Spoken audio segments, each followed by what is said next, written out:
ये 1988 की बात है। मैं अपने घर के ड्राइंग रूम में बैठा था कि अचानक दरवाज़े पर दस्तक हुई।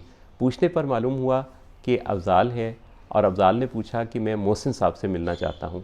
मैंने दरवाज़ा खोला और अफ़ज़ाल को बिठाया। अफ़ज़ाल ने मुझे बताया कि मोहल्ले में से किसी ने उसे बताया है कि मैं टेप रिकॉर्डर्स ठीक कर लेता हूँ।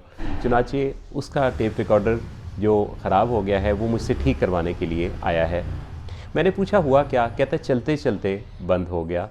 मैं मुस्कुराया, टेप रिकॉर्डर लिया, उसे खोला तो उसका बेल्ट टूटा हुआ था, जो कि एक तरफ टेप रिकॉर्डर की मोटर पर और दूसरी तरफ उस पुली पर चढ़ता है जिसकी मदद से उसका रूलर घूमता है और कैसेट प्ले होती है। मैंने टूटा हुआ बेल्ट अफ़ज़ाल को दिया और कहा कि इसी साइज़ का बाज़ार से जाकर वो बेल्ट ख़रीद लाए। वो ले आया, मैंने बेल्ट चढ़ाया, टेप बंद की, टेप को जब प्ले किया तो वो बिल्कुल ठीक चल रही थी।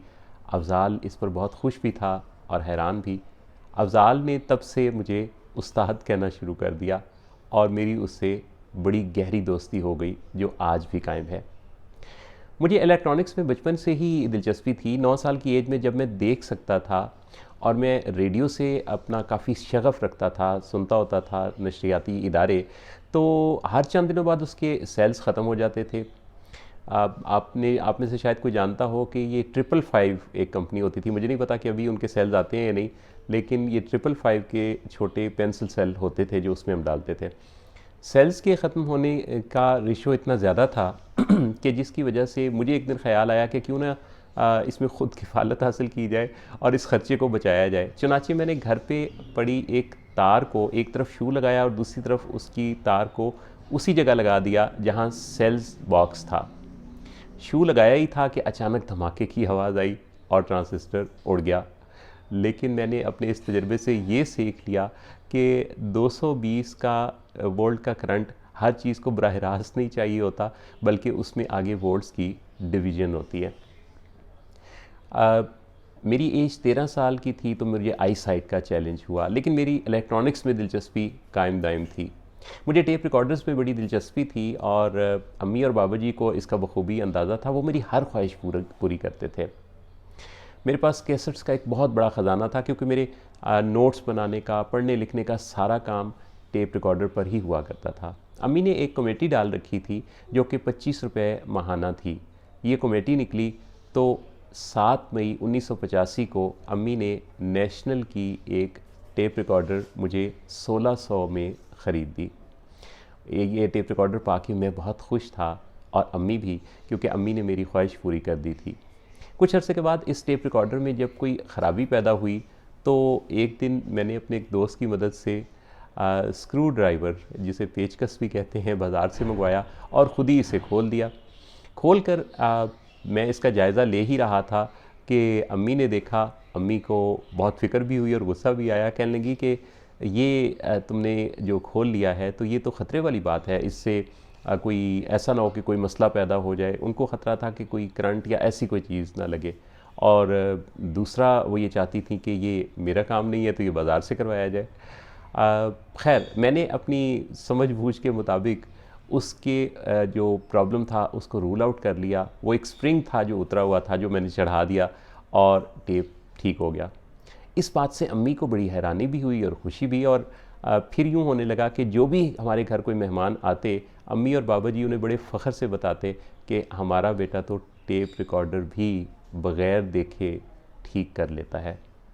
ख़वातीन हज़रात, ये जो माँ बाप होते हैं ना, ये अपने बच्चों को बहुत उनकी इज़्ज़त में इजाफ़ा करना चाहते हैं, उनको सरबुलंद करना चाहते हैं अपने मिलने वालों में, माशरे में। ये उनको बहुत उनका तारुफ़ आगे बढ़ाना चाहते हैं। तो अगर आपको वालिदैन की नेमत मैसर है तो आप इनकी ज़रूर कदर करें, इनका ज़्यादा ख़्याल रखना शुरू कर दें।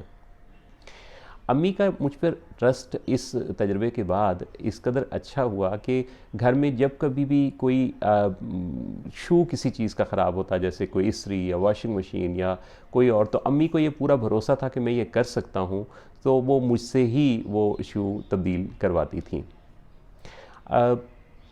इलेक्ट्रॉनिक्स के इस काम को बग़ैर देखे करने में मुझे कैसे करेज मिली, ये सब कुछ मैं कैसे बग़ैर देखे कर लिया करता था, इस पर मैं आज भी हैरान हूँ। शायद मुझे मुश्किल कामों को मुश्किल समझना जो है वो चैलेंज देता है, और मैं फिर ये चाहता हूँ कि जो काम मेरे लिए इम्पॉसिबल समझा जा रहा है वो तो मैं ज़रूर करके दिखाऊँ। मेरी इस वीडियो में इस बातचीत का जो मैसेज है उसके दो पहलू हैं। एक ये कि आपके पास जो सलाहियत मौजूद है और जो सलाहियत मौजूद नहीं है, इन दोनों का जायज़ा लेना, और फिर जो मौजूद नहीं है इस बारे में यकीन रखना कि वो भी आप हासिल कर सकते हैं, आपको ज़िंदगी में हर शोबे ज़िंदगी में कामयाब करता है। कुछ भी नामुमकिन नहीं है। अपनी किसी भी हवाले से जब आपको ये लगे कि ये काम मेरे लिए करना मुश्किल है, तो आप ज़रूर याद कर लिया करें कि ये जिसके लिए ये काम करना आसान है वो भी तो एक इंसान है और वो भी तो मेरे जैसा है। मुश्किल को मुश्किल ना समझना बल्कि आसानी से करना सीख लेना, ये हमारी ज़िंदगी में बहुत आसानियाँ पैदा करता है। मैं इस बात पर भी मुझे बड़ा ताज्जुब है कि उर्दू के बहुत सारी बच्चों के सिलेबस में, किताबों में मुश्किल अल्फाज और उनके मानी का जुमला लिखा होता है, जिसके नीचे कुछ मुश्किल अल्फाज फिर उसके मानी साथ लिखे होते हैं। जब आप किसी चीज़ को मुश्किल कह देते हैं ना, तो उससे भी मुश्किल पैदा होती है। दूसरा, इस मेरी वीडियो का मैसेज ये है कि आपके वालिदैन ज़िंदगी में हमेशा साथ नहीं रहते। मेरे वालिदैन भी नहीं रहे। आपके वालिदैन अगर आपकी ज़िंदगी में मौजूद हैं तो उनकी बेहतरीन खिदमत करना, उनको उनका ख़्याल रखना और उनकी ख्वाहिशात का ख़्याल रखना, ये भी हम पर लाज़िम है, क्योंकि वो भी हमारी ख्वाहिशात को पूरा करने के लिए बेहतरीन कोशिशें करते रहते हैं। आराम का ख़्याल नहीं करते।